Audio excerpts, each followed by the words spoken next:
Paul? Ridiculous.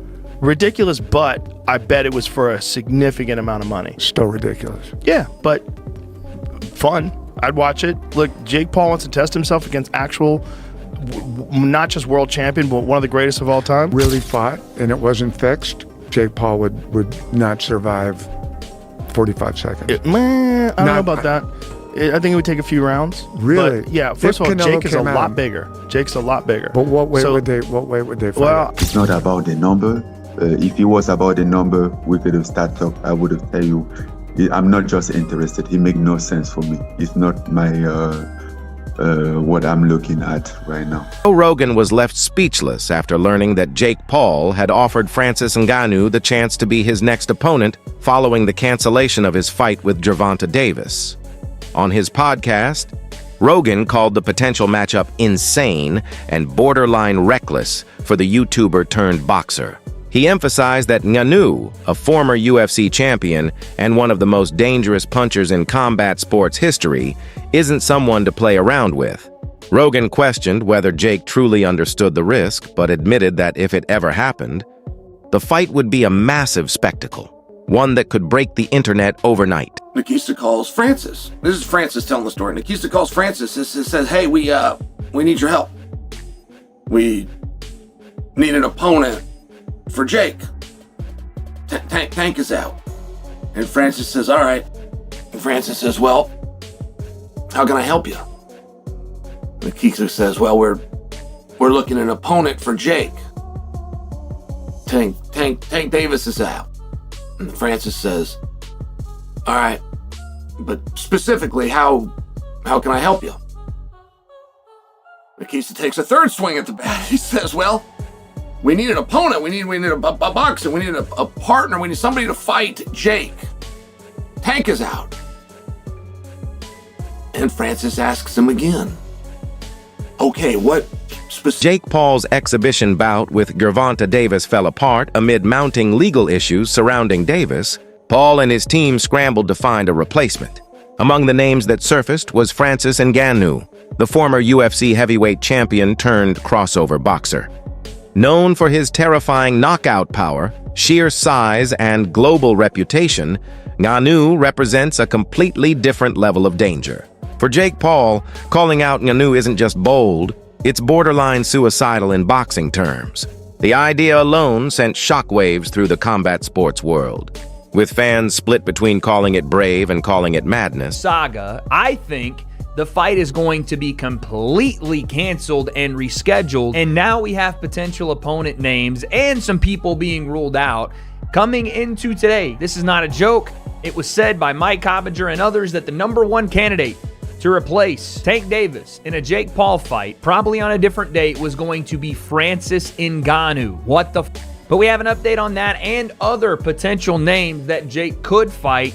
Again, I think on a separate date, and why I think the Jake and Tank fight is completely off. No more, maybe, no more, we don't think it'll happen. I think Bisping was quick to call out the absurd size and power gap in the rumored matchup between Jake Paul and Francis Ngannou.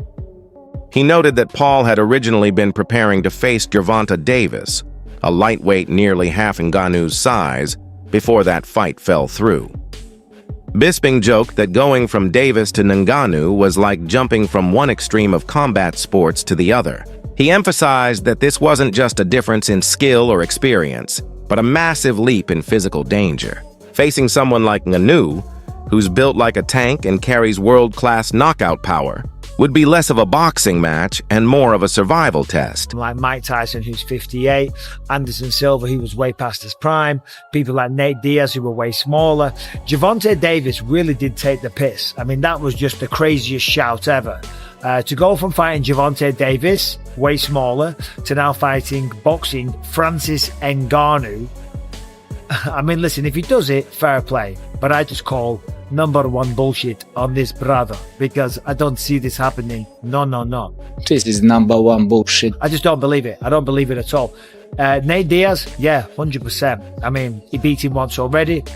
I'm sure Nate Diaz would love to get another big payday, because obviously boxing on Netflix and going up against Jake Paul, given his success, given the name that he has, and given the magnitude of his events, Nate Diaz will get paid an absolute fortune once again. We know that it wasn't too long ago Jake Paul was talking about boxing Anthony Joshua, and that never came to fruition. There's absolutely no way he would box Anthony Joshua. If he did, if he was to do something like that, whether it be Anthony Joshua or Francis Ngannou, I'd give him his props. I'd give him his credit. And you never know.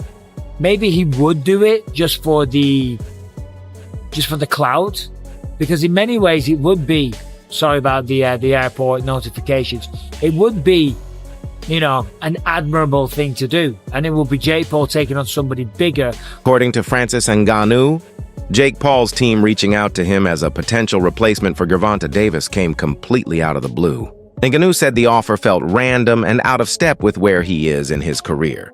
While there was talk of money, he made it clear that the proposal didn't align with his professional goals. He questioned how anyone could realistically go from planning to fight a lightweight like Davis to suddenly targeting a heavyweight powerhouse like himself. Ngannou stressed that this wasn't about chasing a paycheck. It was about maintaining credibility and making fights that actually make sense in the combat sports world. Like Jake to replace Gervonta, I'm like, who's Jake? I was so confused, I wasn't expecting that at all. And he said, yeah, Jake Paul, he's fighting. I'm like, no, bro, come on, don't disrespect me like that. And then they even say even come out after and say, and what if the number are good? He sent out some number. I'm like, it's not about the number. If it was about the number, we could have started talk. I would have tell you, I'm not just interested. It make no sense for me. It's not my what I'm. UFC champion Daniel Cormier didn't mince words when addressing Jake Paul's rumored interest in fighting Francis Ngannou. Cormier warned that stepping into the ring with a powerhouse like Ngannou would be more than just a bad idea. It could be genuinely dangerous. He emphasized the massive gap in experience, size, and raw power, noting that Ngannou's striking ability comes from years of elite MMA competition and knockout finishes against world-class opponents. Cormier cautioned that this matchup isn't about hype or money, it's about safety. In his view, the risk for Jake Paul far outweighs any potential reward, and one clean shot from Ngannou could change his boxing career forever. Goes from fighting Gervonta Davis to calling out Francis Ngannou. Jake Paul don't want those problems. I can't say it any different. Jake Paul does not want any Francis Ngannou problems. He don't. He does not want those issues. While I think it's crazy and I credit him for doing that, and I'm surprised he did that, this could be a ploy. Him poking out his chest, saying, I want Francis. He don't want those Francis Ngannou problems. I don't care what Anthony Joshua did to Francis Ngannou. Jake Paul gets in there with Francis. Francis will knock his head off this planet. You don't want those Francis problems. I watched Francis put down Tyson Fury.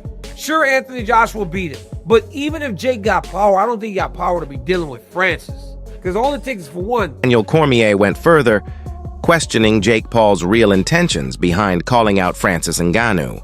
He suggested that Jake's interest seems driven by publicity rather than genuine competition, pointing out that there's a fine line between confidence and delusion. Cormier emphasized that Ngannou's power isn't just hype, it's the kind of force that can punch straight through gloves and end fights instantly. He explained that while Jake has shown solid improvement in boxing, he's never faced anyone remotely close to Ngannou's level of danger. Cormier warned that if Jake steps into the ring without fully grasping the difference between MMA striking power and the defensive precision required in boxing, it won't just be a tough fight, it could be a brutally short one. Right? Boxing is much different than mixed martial arts. The target audience might be the same, but the demographics different. The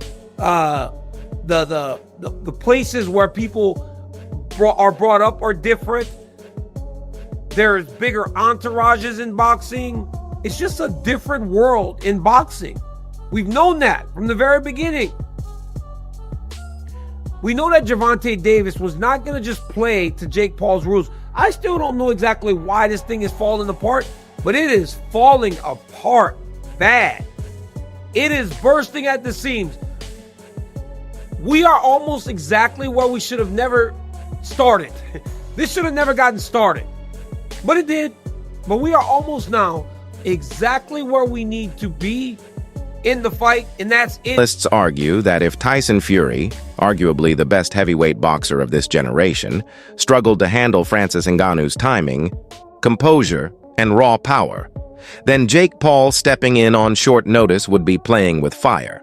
Unlike Fury, Jake lacks the years of experience, defensive craft, and conditioning required to survive 12 rounds with a powerhouse like Ngannou. Experts note that while Jake's ambition and willingness to take risks have fueled his rise, this matchup crosses into reckless territory. It's not just a size or skill gap, it's a chasm. From a promotional angle, however, the fight would generate massive buzz. A YouTuber challenging the man who dropped Tyson Fury? It's the kind of spectacle that breaks the internet. But as analysts put it, viral doesn't mean viable. In short, the fight might sell pay-per-views, but for Jake Paul's career, and possibly his safety, it's a gamble with almost no upside beyond headline. About this is, okay, if they push it back to December, then that's slightly different. But this is the kind of one situation where you're kind of 10 days out, 2 weeks out from a fight, whenever they first got wind of this problem. This is the kind of situation where it would be possible that Jake Paul and Nikita Badarian and MVP, who are very, very shrewd people, this is the one occasion where they might end up making a mistake, taking someone at short notice who they shouldn't take, because there'd be a whole raft of people putting their hand up for it, wouldn't they? Thinking, I'll take him at short notice. I'll make out that I've been sitting on a beach eating and drinking for the last 6 months. But anything just to get in there with him, and then on the night, I'm gonna knock his head off. There'll be loads of people putting their hand up for this, and you'd have to be incredibly careful about who you took at short notice, because for it to have any kind of meaning, you would need to take a decent opponent at short notice, because obviously they're up against it because it's short notice. You couldn't take some barely warm body at short notice, because that would be even worse than giving them full notice. So this is the one area, the one situation in which it would be easy for them to make a mistake, but they don't make mistakes with things like this. They just don't. So yeah, I'm not surprised that they haven't been tempted into, somebody. Yeah, Ngannou, that'd be a mistake.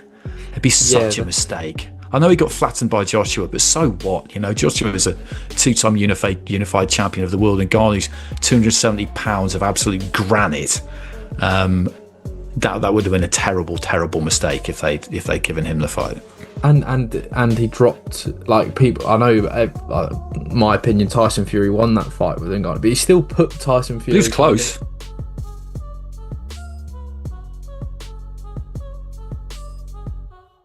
Added that while Jake Paul has improved technically and deserves credit for taking on real opponents, there's a difference between stepping up in class and stepping into danger. He emphasized that Ngannou isn't just a big puncher. He's one of the most explosive athletes in combat sports history, capable of ending fights with a single well-placed shot. Sonnen admitted the matchup would generate record-breaking attention, but he called it a mismatch disguised as a spectacle. In his words, Jake might gain headlines for bravery, but inside the ring, bravery alone won't save him from reality.